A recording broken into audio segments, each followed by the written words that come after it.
ನಮಸ್ಕಾರ. AVK hobby ಐಡಿಯಾಸ್ಗೆ ಸ್ವಾಗತ. ಇವತ್ತಿನ ವಿಡಿಯೋದಲ್ಲಿ ರುಚಿಕರವಾಗಿರುವಂತಹ ಕೆಂಪು ಹರವೆ ಸೊಪ್ಪಿನ ಹುಳಿ, ಇದು ಸ್ಪೆಷಲ್ ಸಾಂಬಾರ್ ಪುಡಿಯೊಂದಿಗೆ ಮಾಡಿದ್ದೀನಿ ನಾನು. Mysuru style sambar powder. ಈ ಹೇಗೆ ಮಾಡೋದು ಅಂತ ನೋಡೋದಕ್ಕಿಂತ ಮುಂಚೆ ನೀವು ಇದೇ ಫಸ್ಟ್ ಟೈಮ್ ನನ್ನ ಚಾನಲ್ನ ವಿಡಿಯೋನ ನೋಡ್ತಿರೋದು ಅಂತ ಆದರೆ ನನ್ನ ಚಾನಲ್ AVK ಹಾಬಿ ಐಡಿಯಾಸ್ಗೆ ಸಬ್ಸ್ಕ್ರೈಬ್ ಆಗೋದಕ್ಕೆ ಮರಿಬೇಡಿ. ಹಾಗೂ ಪಕ್ಕದಲ್ಲೇ ಇರೋ ಬೆಲ್ ಬಟನ್ನ ಕ್ಲಿಕ್ ಮಾಡಿ ಆಲ್ ಅಂತ ಆಪ್ಷನ್ ಚೂಸ್ ಮಾಡಿದರೆ ನಾನು ಹಾಕೋ ಪ್ರತಿ ವಿಡಿಯೋದ ನೋಟಿಫಿಕೇಷನ್ ನಿಮಗೆ ಬರುತ್ತೆ ಮತ್ತು ಎಲ್ಲರಿಗಿಂತ ಮುಂಚಿತವಾಗಿ ವಿಡಿಯೋ ನೋಡೋದಕ್ಕೆ ಸಹಾಯ ಆಗುತ್ತೆ. ಬನ್ನಿ ಫ್ರೆಂಡ್ಸ್, ಇವತ್ತಿನ ವಿಡಿಯೋದಲ್ಲಿ ರುಚಿಕರವಾಗಿರುವಂತಹ ಈ ಸ್ಪೆಷಲ್ ಹುಳಿ ಹೇಗೆ ಮಾಡೋದು ಅಂತ ನೋಡ್ಬಿಡೋಣವಾ. ಇವಾಗ ಪ್ಯಾನ್ನ ತಗೊಂಡು ಬಿಸಿಗಿಟ್ಟಿದ್ದೀನಿ. 1 ಚಮಚ ಆಗೋಷ್ಟು ಉದ್ದಿನಬೇಳೆ, 1 ಚಮಚ ಕಡಲೆಬೇಳೆ ತೊಗೊಂಡಿದ್ದೀನಿ, 1.5 ಚಮಚ ಆಗೋಷ್ಟು ಜೀರಿಗೆ ಮತ್ತು 1/4 ಚಮಚ ಆಗೋಷ್ಟು ಮೆಂತ್ಯ ಕಾಳುಗಳು ಮತ್ತು 1 ಸಣ್ಣ ಪೀಸ್ ಚಕ್ಕೆ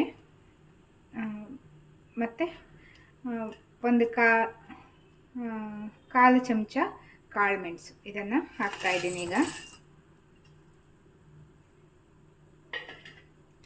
ಇದನ್ನು ಇವಾಗ ಚೆನ್ನಾಗಿ ಹುರ್ಕೋಬೇಕು.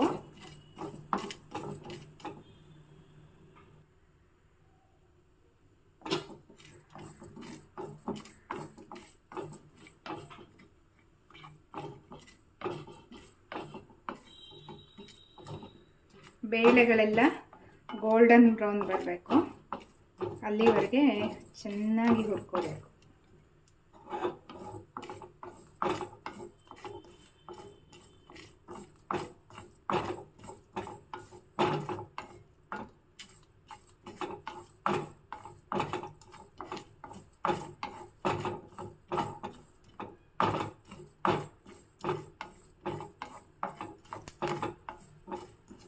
ಜೀರಿಗೆ ಎಲ್ಲ ಚಟಪಟ ಅಂತ ಶಬ್ದ ಬರ್ತಾ ಇದೆ.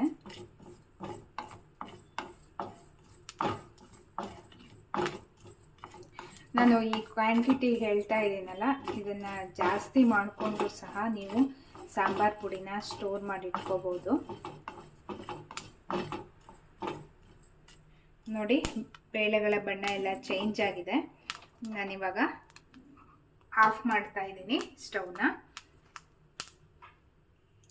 ನೆಕ್ಸ್ಟು ಇದನ್ನೆಲ್ಲ ತೆಗೆದುಬಿಟ್ಟು ಇವಾಗ ಸುಮಾರು 2 ಚಮಚ ಆಗೋಷ್ಟು ಕೊತ್ತಂಬರಿ ಧನಿಯಾನ ಹಾಕಿ ಹುರ್ಕೋತಾ ಇದ್ದೀನಿ.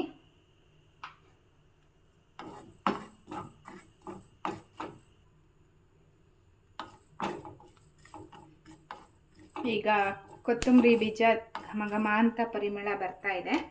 ಇದನ್ನು ಸಹ ತೆಗಿತಾ ಇದ್ದೀನಿ.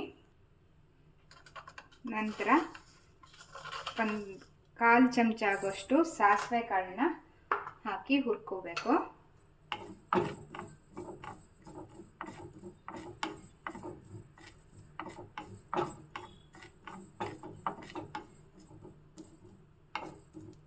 ಸಾಸಿವೆ ಕಾಳು ಬೇಗನೆ ಚಟಪಟ ಅಂತ ಬಿಡುತ್ತೆ.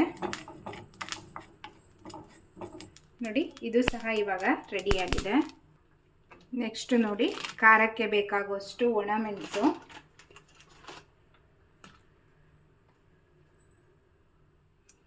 ಒಂದು 8-10 ಕರಿಬೇವು, ಇದಕ್ಕೆ 1 ಡ್ರಾಪ್ ಆಗೋಷ್ಟು ಎಣ್ಣೆ ಹಾಕ್ಕೊಂಡು ಹುರ್ಕೋತಾ ಇದ್ದೀನಿ.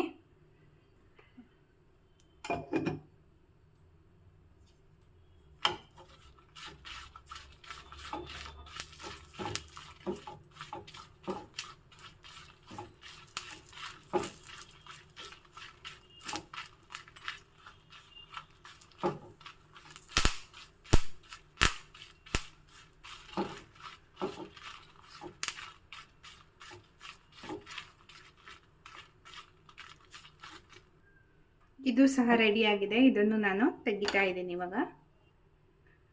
ನೋಡಿ, ಮಸಾಲ ಪೌಡರ್ಗೆ ಬೇಕಾಗಿರೋ ಎಲ್ಲ ಐಟಮ್ಸ್ನು ಒಂದೇ ಕಡೆ ಹಾಕಿದ್ದೀನಿ. ಇದನ್ನು ಇವಾಗ ಆಲ್ಮೋಸ್ಟ್ ತಣ್ಣಗೆ ಆಗಿದೆ. ಇದನ್ನು ಮಿಕ್ಸಿ ಜಾರಿಗೆ ಹಾಕ್ಕೊಂಡು ಪುಡಿ ಮಾಡ್ಕೊಳ್ಳೋಣ. ಅಂದರೆ ನೀವು ಸ್ವಲ್ಪ ದಿವಸ ಸ್ಟೋರ್ ಮಾಡೋದಾದರೆ ಈ ರೀತಿ ಮಾಡಿಕೊಂಡು ಪುಡಿ ಮಾಡಿ ಏರ್ಟೈಟ್ ಬಾಕ್ಸಲ್ಲಿ ಹಾಕಿಟ್ಕೋಬೋದು. ಮಿಕ್ಸಿ ಜಾರಿಗೆ ಹಾಕ್ಕೊಂಡಿದ್ದೀನಿ. ಇದಕ್ಕೆ ಒಂದು 1/4 ಕಪ್ ಆಗುವಷ್ಟು ತೆಂಗಿನ ತುರಿ ಹಾಕ್ತಾಯಿದ್ದೀನಿ. ಇದಕ್ಕೆ ಇವಾಗ ಸ್ವಲ್ಪ ಹುಣಸೆ ಹಣ್ಣನ್ನು ಸಹ ಹಾಕ್ತಾಯಿದ್ದೀನಿ. ನೆನೆಸ್ಬಿಟ್ಟು ಸಹ ರಸನೂ ಹಾಕ್ಕೋಬೋದು. ಇವಾಗ ಇದಕ್ಕೆ ಸ್ವಲ್ಪ ನೀರನ್ನ ಹಾಕಿಬಿಟ್ಟು ಚೆನ್ನಾಗಿ ನುಣ್ಣಗೆ ಗ್ರೈಂಡ್ ಮಾಡ್ಕೊತಾ ಇದ್ದೀನಿ. ನೋಡಿ, ಘಮಘಮಿಸೋ ಮಸಾಲ ಪೇಸ್ಟ್ ರೆಡಿಯಾಗಿದೆ. ಈಗ ಸೊಪ್ಪು ಎಷ್ಟು ಬೆಂದಿದೆ ಅಂತ ನೋಡೋಣ. ನೋಡಿ, ಚೆನ್ನಾಗಿ ಬೆಂದಿದೆ. ನೀರು ಸಹಿತ ಸ್ವಲ್ಪನೇ ಇದೆ. ನಾನಿವಾಗ ಇದಕ್ಕೆ ಆಲ್ರೆಡಿ ಬೇಯಿಸಿಟ್ಕೊಂಡಿರೋ ಅವರೆಕಾಳನ್ನು ಸಹ ಹಾಕ್ತಾಯಿದ್ದೀನಿ.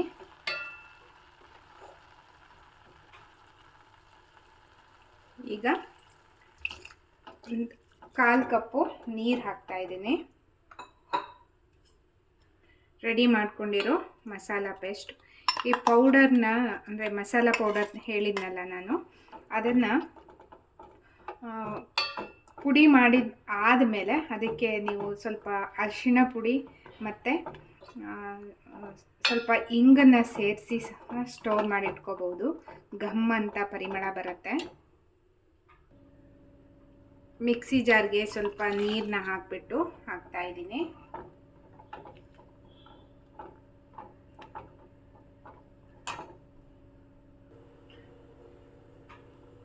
ನೋಡಿ, ಇವಾಗ ಬೇಯಿಸಿರೋ ಬೇಳೆನೂ ಸಹ ನಾನು ಹಾಕ್ತಾಯಿದ್ದೀನಿ. ಬೇಳೆ ಸಹ ಆಪ್ಷನಲ್ಲು, ನೀವು ಬೇಕಿದ್ದರೆ ಹಾಕ್ಕೋಬೋದು. ಬೇಳೆ ಹಾಕಿದರೆ ಸ್ವಲ್ಪ ಮಂದ ಬರುತ್ತೆ ಮತ್ತು ಟೇಸ್ಟು ಸಹ ಚೆನ್ನಾಗಿ ಬರುತ್ತೆ. ಇದಕ್ಕಿವಾಗ ಸ್ವಲ್ಪ ಬೆಲ್ಲ ಹಾಕ್ತಾಯಿದ್ದೀನಿ. ನೆಕ್ಸ್ಟು ರುಚಿಗೆ ತಕ್ಕಷ್ಟು ಉಪ್ಪು. ಒಮ್ಮೆ ಮಿಕ್ಸ್ ಮಾಡಿಬಿಟ್ಟು ಚೆನ್ನಾಗಿ ಕುದಿ ಬರೆಸ್ಕೋಬೇಕು. ಆಲ್ರೆಡಿ ಘಮ್ ಅಂತ ಪರಿಮಳ ಬರ್ತಾ ಇದೆ.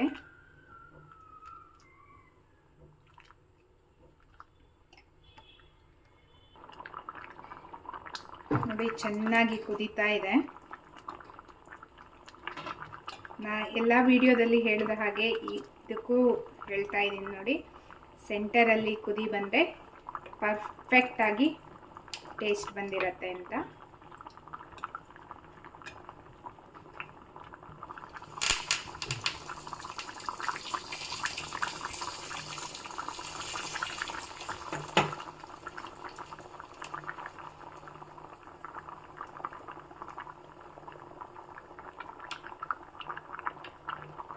ಇವಾಗ ರುಚಿಕರವಾಗಿರುವಂತಹ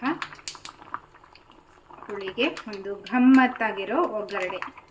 ಇಂಗು, ಎಣ್ಣೆ, ಸಾಸಿವೆ, ಕರಿಬೇವು, ಒಂದು ಒಣಮೆಣಸು.